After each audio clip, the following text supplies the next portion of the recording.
नमस्कार। सबसे पहले तो आपने अपने गांव के इस पवित्र भूमि पर मुझे मेरी बात रखने का अवसर दिया है, आपसे मिलने का, परिचय करने का अवसर दिया है। उसके लिए आपका तहे दिल से आभार व्यक्त करता हूं, शुक्रिया अदा कर रहा हूं। देखिए, हमारा नाम है प्रशांत किशोर। हम नेता ना हैं, हम कोई मंत्री विधायक हैं नहीं, हम तो मुखिया सरपंच भी नहीं हैं। हमने कोई दल नहीं बनाया है, आपसे वोट मांगने भी नहीं आए हैं। हम तो बिहार के एक साधारण परिवार के लड़का हैं। हमारे बाबा मजदूर थे, बैलगाड़ी चलाते थे। 9 बच्चों में एक हमारे बाबूजी को पढ़ाया तो हमारे बाबूजी डॉक्टर बन गए। हम यही सरकारी स्कूल से पढ़कर निकले हैं। ऊपर वाले की कृपा रही है, भगवान का आशीर्वाद है, माता पिता की का आशीर्वाद है कि जीवन में कुछ हासिल किया है। 10 बरस तक इस देश में लोगों को ऐसा लगता है कि हम जिस दल का, जिस नेता का हाथ पकड़ ले वही चुनाव जीत जाएगा। बहुत आदमी के बुझाता कि हमारा चुनाव जितावे के कोनो फॉर्मूला मालूम बा, तो हम आपको बताने आए हैं कि हमारे पास कोई फॉर्मूला नहीं है। हमको हमारे माता पिता ने, हमारे गुरुओं ने इतना ही बताया कि जिस काम को भी आप लेते हैं उसको बहुत ईमानदारी और मेहनत से कीजिए। हम बिहार आए हैं सब कुछ छोड़ के अपने जीवन में। जिस काम को करके इतना नाम कमाया है, और मीडिया वाला बताएगा कि बहुत पैसा भी कमाए हैं। चुनाव में सलाह लेने के लिए जिसको आप बड़ा बड़ा दल कहते हैं, नेता को देखते हैं टीवी पर, वो चुनाव में मदद लेने के लिए, हमसे मेरा सलाह लेने के लिए 2-4 करोड़ नहीं, सैकड़ों करोड़ रुपया देता है। इतना पैसा, इतना नाम सब छोड़कर गांव गांव काहे घूम रहे हैं? 10 बरस बहुत नजदीक से इस देश के सारे नेताओं के साथ, दलों के साथ काम करके हमने देखा, ये अनुभव किया कि दलों के जीतने से, नेता के जीतने से आपकी जिंदगी नहीं बदलती है। आपको लगता है, अभी बाबा बता रहे थे कि हम एकदम आरजेडी के सिपाही हैं, गली गली जाकर हमने उसका आवाज उसके लिए उठाई है। आप अकेले नहीं हैं, हम ही वो आदमी हैं 2014 में मोदी जी का प्रचार किए, 12 में 13 में हम आई रही बिहार यूपी में, आदमी मोदी जी के नाम ना जानत रहन, घरे घर आदमी मोदी को जान गया। आज वोटो दे रहे हैं, वही आदमी हमसे मारा मारी करने को तैयार है कि तारा बुझाता मोदी जी न तो एकदम बढ़िया हो जाए सब। अब देखिए, हम निकल जाए इतना आदमी बानी जा, सब आदमी मोदी जी के वोट देले बा। 40 में से 39 को एमपी जिता के हमने के भेजले बानी जा। मोदी जी विकास कैलन कि ना कैलन, बिहार के उसे कोनो फायदा भइल कि ना, नुकसान भइल कि ना, सब बात छोड़ दी। 9 बरस से मोदी जी प्रधानमंत्री हैं, 9 बरस से मोदी जी प्रधानमंत्री बाड़न, और 9 बरस में अगर आप हमको दिखा दीजिए कि मोदी जी ने बिहार के विकास के लिए एक समीक्षा बैठक किया हो, इसका प्रमाण दिखा दीजिए, न्यूज का कटिंग दिखा दीजिए, हम कल से फिर से उनका झंडा लेने को तैयार है। 9 बरस में एगो बैठक तक उस आदमी ने नहीं किया, लेकिन जनता बाकी फिर जाके कमल के ही बटन दबाई। अब फिर वो कहतन कि नेता हमारा के ठग ले लस। अरे नेता कहां आपको ठग रहा है? नेता तो अपनी चिंता कर रहा है, अपने बेटे की, अपने बच्चे की चिंता कर रहा है। आप खुदे ठगा रहे हैं। कोई नेता ठगी तो एक बार न ठग ली भैया, 2 बार ठग ली। अगर 50 बरिस से हमनी के ठगाता नहीं जा, तो मतलब बा कि कुछ गलती तो हमनिए में बा। पहले कोई दूसरा ठगला, सब प्रशांत किशोर आयल बान तो प्रशांत किशोर ठग ली हम। इसीलिए दल नहीं बनाए हैं, पदयात्रा कर रहे हैं। संकल्प लिया है कि पूरे बिहार में गांव, शहर, कस्बा, देहात पैदले चल के जाए, जाकर लोगों से मिलेंगे। पहले जाकर अपनी आंख से देखें तो सही कि आप रहते कितने कष्ट में हैं।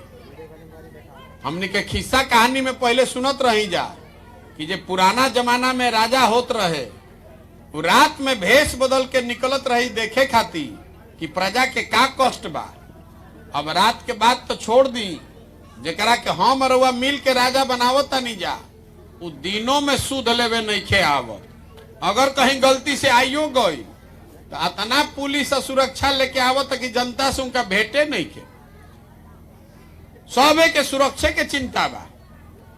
हम 140 दिन से पैदल चलत आनी सुबह से लेके शाम तक। वह गांव में आई बानी, अभी 2 किलोमीटर पर जाके आगे रुको। सुबह से चलना शुरू करते हैं, रात में रुकते हैं, फिर सुबह से उठ के फिर चलेंगे। गाड़ी पर नहीं चढ़ते हैं कि घर नहीं जाते हैं। और वह देखिए एको पुलिस सिपाही नहीं की ले कहा हमारा कोई मारा था। हमारा के तो कुत्तो नहीं के काटो। काहे काटेगा भाई? सुरक्षा लेकर नेता इसलिए चल रहा है कि कहीं जनता ही पूछ मत दे कि भैया भोटवा के समय कहले रही हूं कमवा ना कोई नहीं, तो डर के मारे जनता से मिलता ही नहीं है। तो पदयात्रा क्यों कर रहे हैं?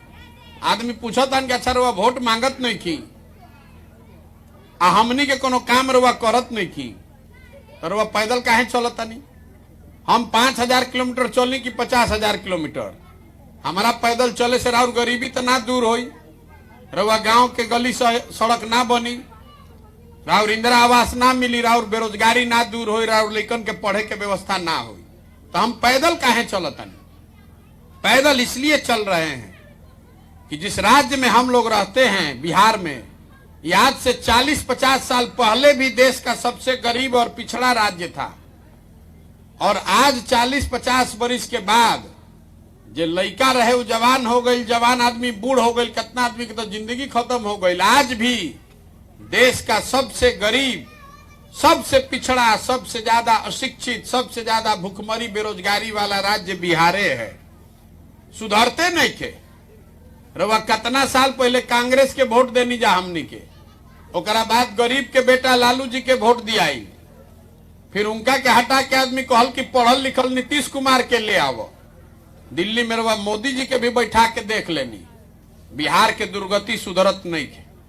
काहे नहीं के सुधरत बतावे चलल बानी।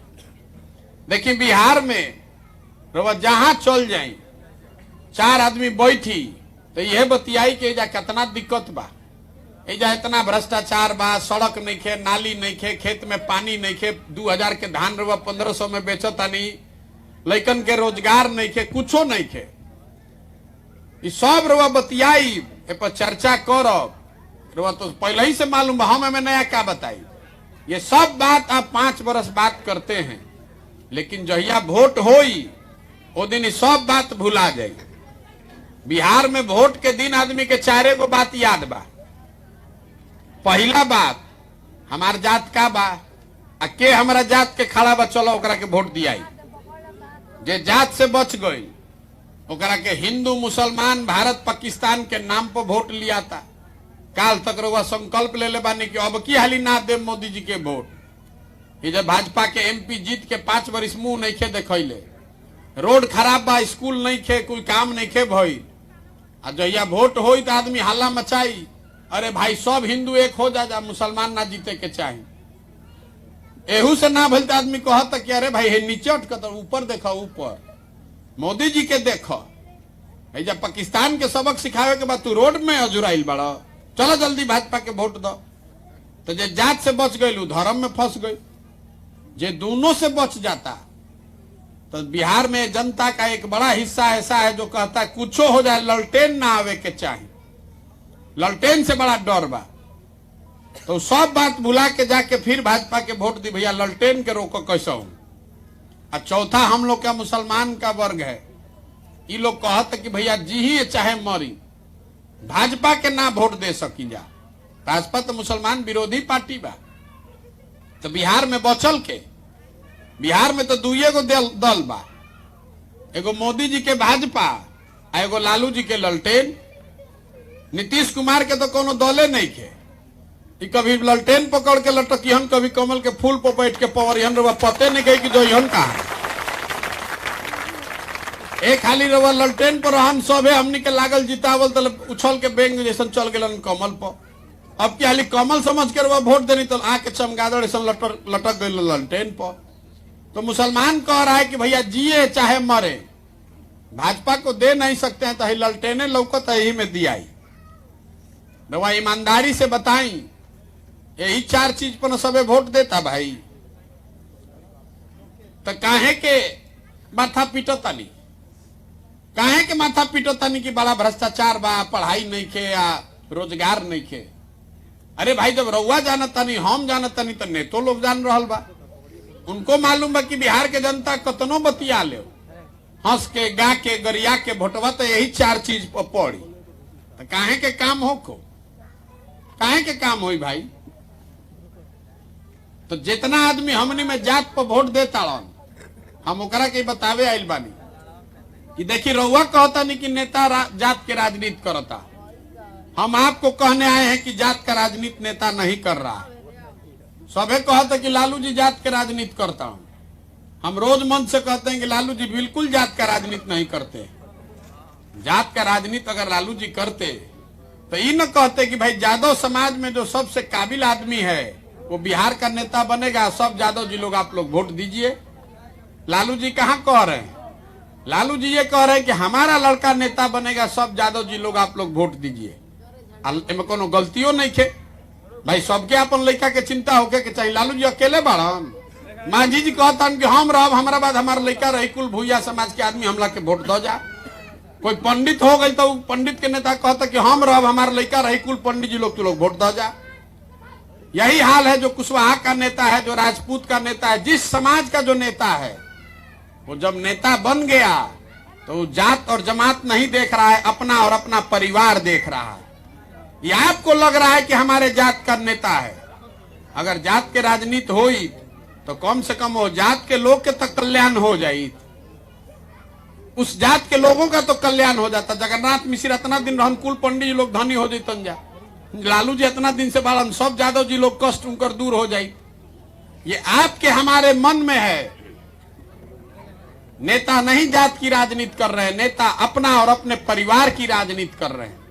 तो हम पैदल इसलिए चले हैं, वोट नहीं मांग रहे हैं, आपसे हाथ जोड़ रहे हैं घरे घरे जाके। अरे मेरे भाई, अगर आप अपना और अपने बच्चे की चिंता नहीं कीजिएगा तो कोई दल, कोई नेता, कोई जात, कोई विचारधारा आपकी चिंता नहीं करेगा। लिख कर रखिए, हमारा अपना अनुभव है। रउआ नेता के देखले हो कब मन से संगे कभी बैठ के को फोटो खिंचैले हो, कभी हमारा संगे रहे वाला लोग बा। कोई नहीं चिंता करने वाला है आपकी। आपको अपने बच्चे की चिंता खुद ही करनी पड़ेगी। जब रउआ अपन लड़का के चिंते नहीं करत तो कोई नेता रउआ लड़का के चिंता करी। आदमी कहत कि प्रशांत किशोर आइल बाड़न, बड़ा होशियार बाड़न। भैया रउआ आगे बढ़ी, हमनी के रउआ संगे बानी जा। तो हम आपको बता रहे हैं, हमको वोट दीजिएगा तो कोई फायदा नहीं है। जे मंच पावेला ये न कहेला कि हमरा के वोट दे दो, हम आइब न तो ठीक कह दे। हम आपको कहने आए हैं कि अगर हमको आप वोट दे भी दीजिएगा, हम तो दल नहीं बनैले, लेकिन अगर दल बना भी ली रहा, वोट दे भी दे, तब भी बिहार नहीं सुधरने वाला है। जब तक आप नहीं सुधरिएगा तब तक कोई बिहार को नहीं सुधार सकता है। एगो प्रशांत किशोर आजाद की 10 प्रशांत किशोर आजाद। जब रउआ सुधरे के तैयारे नहीं की, हम चलत नहीं पैदल, 100 गो लड़का दौड़त अड़सन, 50 गो के शरीर पर तो शुद्ध कपड़ा नहीं खे। राउर लड़का ओकरा पैर में चप्पल नहीं खे। राउर लड़का पढ़े जाता तो जब पढ़ाई नहीं खे होत, खिचड़ी खियावल जाता पिलुआ वाला, और रउआ ओकर चिंते नहीं खे। रउआ तो अपना जात में अजुराइल बानी, धर्म में अजुराइल बानी। कभी पुलवामा पर वोट देता नहीं, कभी चाइना पर वोट देता नहीं। तो अगर आपका लड़का पढ़िए नहीं रहा है तो मजदूर नहीं बनेगा तो कलेक्टर बनेगा। ये बात नहीं बुझा रहा है आपको। जब आपका लड़का पढ़ेगा तब न कुछ बनेगा, डॉक्टर इंजीनियर। तो राउर लड़का पढ़ते नहीं खे तो मजदूरे न बनी। यही बताने चले हैं। प्रशांत किशोर हम राउर लड़का कलेक्टर बन जाई। आपका लड़का कलेक्टर डॉक्टर तब बनेगा जब वो पढ़ेगा। तो हमने कहते कि नेता ठगता। कहाँ नेता रवा के ठगता? अपन लड़कन के नाम पर तनी कहीं तो कि कब रवा पढ़े खातिर वोट देले बानी हम रहुआ? कभी जीवन में हमने के पढ़े खातिर स्कूल खातिर वोट देले बानी जा? जब स्कूल पर हमने के वोटे नहीं खींचा दे तो स्कूल बनी कैसे? जब रवा रोजगार खातिर वोटे नहीं खी दे तो रोजगार मिली कैसे? इतना आदमी खड़ा बारन, कोई ऐसा घर ना होई जहां से जवान लड़का बहरी जाके मजदूरी नहीं खे करत। जौना लड़का के रुआ पेट काट काट के पाल पोस के बड़ा करता नहीं, 20 बरिस 22 बरिस के लड़का हो गई तो पीठ पर झोला बांध के लड़का जाता सन, ट्रेन में बस में जैसे जानवर भेड़ बकरी जाला वैसे ठुसा के जा रहा बा आदमी। जो लड़का पूरा देश में हम देखता नहीं घूम के, छोटा छोटा कमरा में रहता है, 4 गो 5 गो लड़का एक साथ, 12,000 15,000 रुपया के लिए 14 घंटा ओवर टाइम कर रहा है, अपना हाड़ गला रहा है। साल में एक बार कोई छठ में घरे आयल, ईद में घरे आयल तो रउआ से भेंट होई ना, तो अगर बीमार भी पड़ जाओ रउआ छटपटा के रह जाए, देखूं के ना मिली। काहे दुर्दशा बा हमनी के? रउआ इतना आदमी बैठल मानी बताई तो कोई पंजाब से आके जब मजदूरी करता, कोई दिल्ली कर्नाटक से आके जब मजदूरी कर रहा बा भाई। गुजरात पंजाब में गरीबी नहीं है, वहां पर भी गरीबी है, वहां पर भी लोग मजदूरी कर रहा है, लेकिन वहां की सरकारों ने इतना व्यवस्था कर दिया है कि 10-15 हजार रुपए के कमाई खाती आदमी को अपना घर परिवार पंचायत ब्लॉक छोड़ के दूसर राज्य में ना जाए पड़ी। तो ये व्यवस्था अगर पंजाब में बात तो बिहारों में होके के चाहिए ना भाई। तो रउआ होकर चिंते नहीं के, आदमी से पूछा था नहीं काहे वोट देनी है, तो भैया सब गाँव वाला देते रहा तो हमू दे देनी। अरे आपका बच्चा, आपका भाई, आपके बाबूजी, आपके चाचा 14 घंटा अपना हाड़ गला रहा है, और जब आप वोट देने जाते हैं तो ऐसे ही दे देते हैं वोट। तो आप नहीं भोगिएगा तो हम भोगेंगे, यही बताने चले हैं। समझ में आए तो बहुत अच्छा, नहीं समझ में आए तो जिसका झंडा लेकर चल रहे हैं चलते रहिए। तो आदमी कहता कि ये भैया ये तो बुझाता, लेकिन केकरा पर भरोसा कल जाओ? जे बिहार में रही ओकरे में न चुनाई, रउआ दल बनाई तो हम दल काहे नहीं बनावत? बिहार में तो पहले ही से 50 गो दल बा, एगो हमू बना ले तो उसे का हो जाई? बिहार में दल कैसे बनेला? जे बनैलस दल उहे हो गई दल के नेता।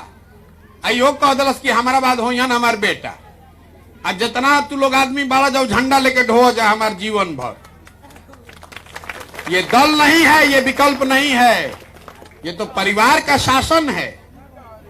लोकतंत्र में अगर आप सिर्फ परिवार के बंधुआ मजदूर बन जाइएगा, किसी विचारधारा किसी जाति के बीच बंधुआ मजदूर बन जाइएगा तो सुधरेगा कैसे? अगर तेंदुलकर के गावस्कर के लड़का ही क्रिकेट खेली तो वह तेंदुलकर के कहां देखले रहती? तेंदुलकर के लड़का ही अगर क्रिकेट खेली तो विराट कोहली कहां से आई? अगर राम लखन सिंह यादव का ही लड़का नेता होता तो लालू जी के रुआ कहां से देखले रहती? भैया सबके लड़के को अधिकार है, अब उसमें क्षमता है तो उसको आगे जाना चाहिए। तो दल बनी या दल के नेता हो जी हम प्रशांत किशोर, उसका क्या फायदा है? इसीलिए दल नहीं बनाए। गांव शहर कस्बा देहात में घूम रहे हैं, पूरा बिहार में घूम के सबको, जिस आदमी को भी ये ठीक लगे कि ना भैया बिहार में व्यवस्था बदले के चाहिए, जिसको भी इसमें कंधा लगाना है, जैसे वह दही के मथ के मक्खन निकाली ला, तो हम पदयात्रा इसलिए कर रहे हैं कि गांव शहर देहात से मथ के ऐसे आदमी को निकालें। पदयात्रा खत्म हुई तो सब लोग बैठी साथ में और सबे मिल के तय करी कि दल बनावे के बाद तो बनो दल। लेकिन अगर दल बना तो दल प्रशांत किशोर का नहीं होना चाहिए, वो दल किसी व्यक्ति का नहीं, किसी जाति किसी परिवार का नहीं, वो दल होना चाहिए बिहार के उन सारे लोगों का जो इसको मिलकर बनाए और आगे मिलकर चलाए। दल के नेता प्रशांत किशोर काहे होके के चाहिए? दल के नेता ओकरा के ना होके के चाहिए जो बिहार के सबसे काबिल आदमी बा, जो हमनी के गरीबी से बाहर निकालो। इसीलिए दल नहीं बनाए हैं, घूम रहे हैं। ये पदयात्रा का उद्देश्य है कि पहले आप जनता को ये बताइए, हाथ जोड़िए कि आप अपना नहीं तो अपने बच्चों का चेहरा देखिए। अगर नहीं सुधरिएगा, नहीं प्रयास कीजिएगा तो जिस गरीबी जिस बदहाली में आप जी रहे हैं, इसी में आपके आने वाले पीढ़ी और बच्चों की भी जिंदगी बीतेगी। कोई नहीं बिहार को सुधार पाएगा, आपको उठना पड़ेगा।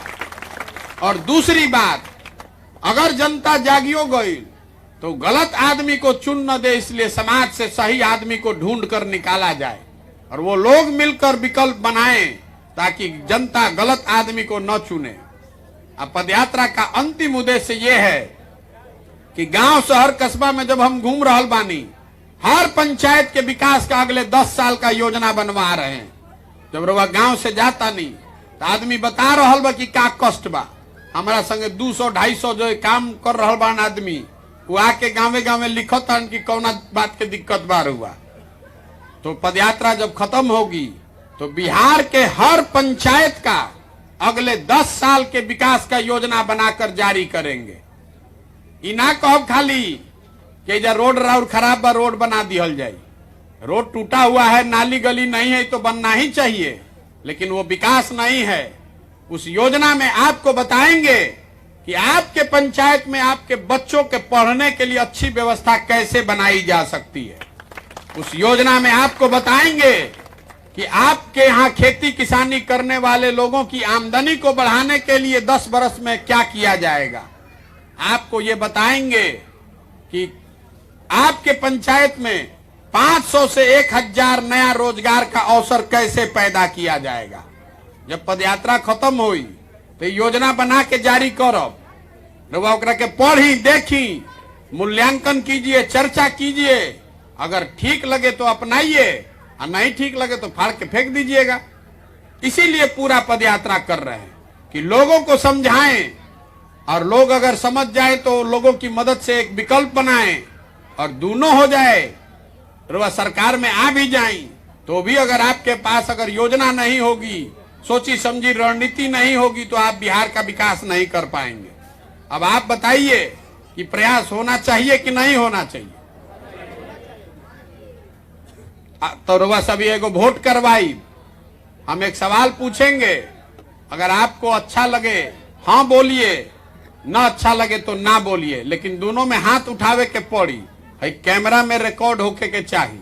है 3 गो कैमरा लागल बा, एमे रिकॉर्ड होके के चाहिए, ये से कि पता चले चाहिए कि रउआ गांव में गई नहीं तो आदमी कहियन कि हमारा गांव में तो आइले ना रहन, कहिया आइलो ना हमरा यहाँ। पिछले 30-40 सालों में आपने हमने जिसको भी वोट दिया है, जिसको भी वोट दिया, जिसने भी दावा किया कि हमने काम किया, सब बात को सही मान लीजिए।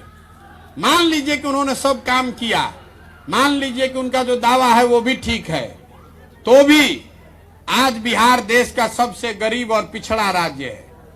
तो जिसको भी आपने वोट दिया, किसी ने आपके और आपके बच्चों की चिंता नहीं की। अब समय आ गया है कि बिहार की जनता उठे और अपने बच्चों के लिए मिलकर विकल्प बनाए। जो रास्ता महात्मा गांधी ने दिखाया वो किसी एक व्यक्ति के दल बनाकर वोट मांगने से नहीं होगा। गांधी जी ने आजादी कैसे दिलवाई? गांधी जी आगे आगे चले, पीछे से पूरा समाज चला, तब ना आजादी मिलल। तो आप बताइए कि बिहार की जनता को मिलकर अपना और अपने बच्चों के भविष्य के लिए अपना विकल्प बनाना चाहिए कि नहीं बनाना चाहिए? हाथवा तो उठे के चाहिए, जरा ना बोले के बाद ना भी तो बोलो भाई, हाथ नीचे करी।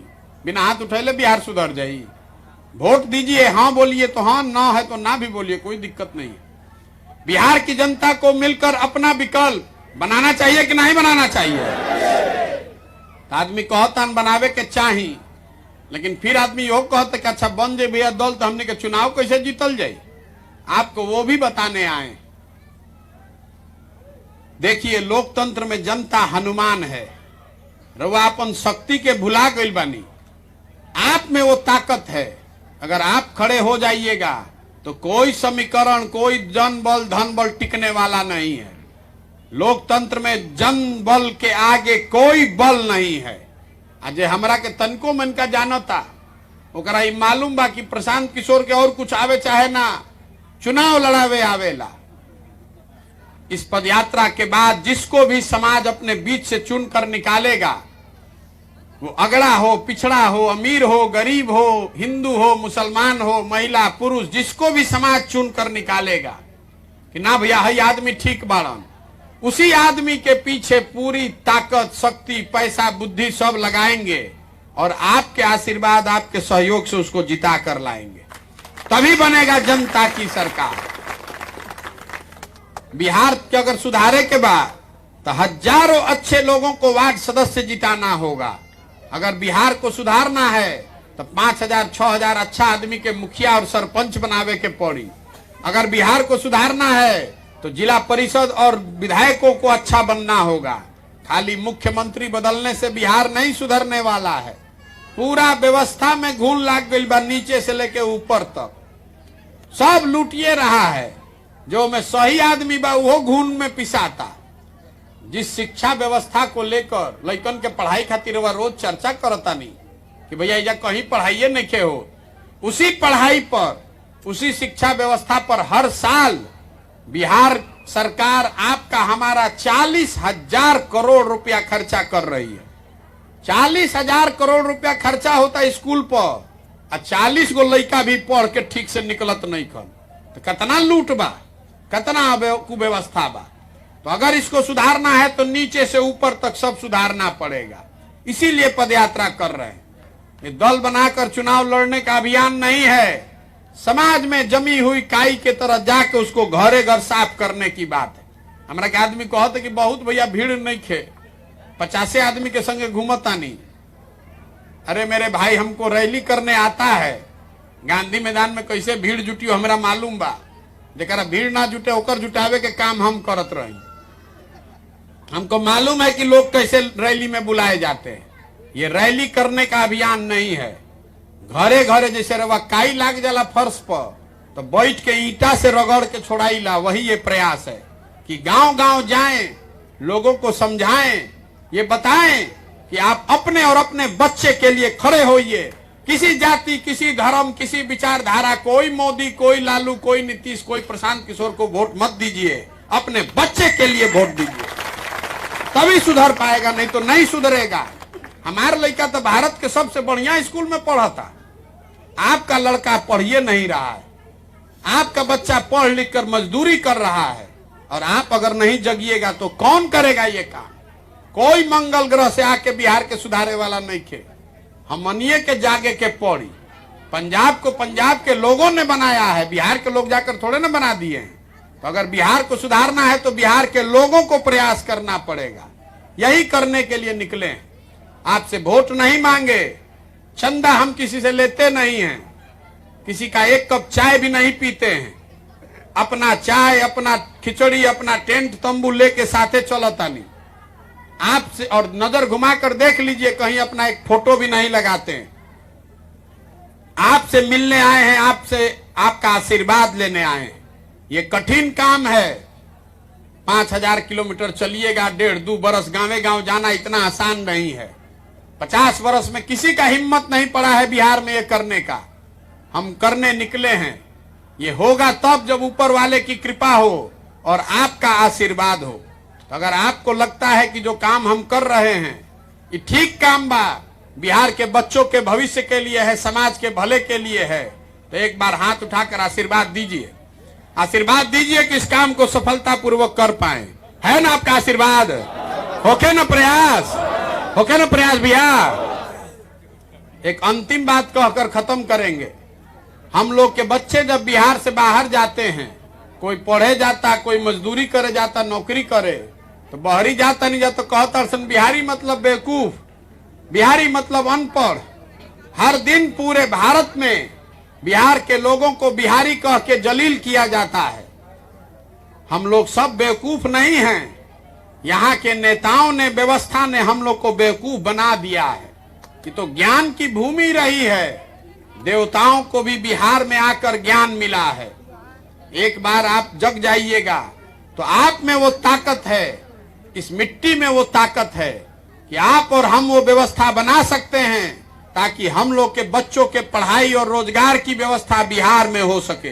किसी को दर दर का ठोकर नहीं खाना पड़े, बाहर जाकर गाली नहीं सुनना पड़े। इसलिए इस मिट्टी के सम्मान में एक नारा लगाएंगे। मैं बोलूंगा जय बिहार, आपको बोलना है जय जय बिहार, जय बिहार। अरे हैजा के आदमी कहते ने दम बा। जय बिहार, जय बिहार, जय बिहार। आप यहाँ आए, हमारी बात को सुना, उसके लिए बहुत बहुत धन्यवाद। आप में से जिसकी इच्छा हो, वो गांधी जी का एक झंडा है, अगर लीजिएगा तब जब इसकी इज्जत से इसको घर पर लगाना हो। घर में जाकर खेलने के लिए और नाली में फेंकने के लिए नहीं है। हमें हमार फोटो नहीं खे, गांधी जी के फोटो लागल बा अगर मन है तो लेकर घर में लगाइए, नहीं मन है तो कोई बात नहीं है, और जिसको चलना है वो साथ में आगे चल सकता है। बहुत बहुत धन्यवाद।